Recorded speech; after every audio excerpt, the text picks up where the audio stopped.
Want to send money to your loved ones in Bangladesh quickly and securely? Let's walk through the simple steps of sending money with Remitly.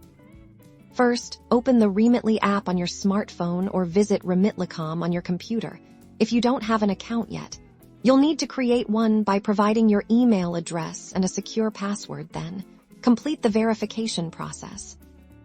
Next, on the home screen, select Bangladesh as the country you're sending to. You'll typically find this in a prominent place or through a country selection menu. Now, choose your preferred delivery method. Remitly offers several convenient options like cash pickup at local banks or agent locations, direct deposit into a bank account, or even mobile money transfers to services like bKash. Select the option that best suits your recipient's needs. Carefully enter your recipient's information. This usually includes their full name, address, and if you selected bank deposit, their bank name, branch, and account number. Double-check everything to avoid delays.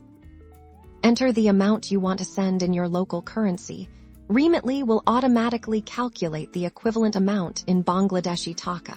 Based on the current exchange rate, you will see the conversion right away. Choose your payment method. Remitly accepts various options like credit cards, debit cards, and bank accounts. Select your preferred method and enter your payment details securely. Review all the details carefully on the summary screen. This includes the amount, recipient information, delivery method, fees, and estimated delivery time. If everything looks correct, confirm your transaction. That's it. Once confirmed, you'll receive a confirmation message with a tracking number. You and your recipient can use this number to monitor the transfer's progress. Sending money to Bangladesh with Remitly is that simple.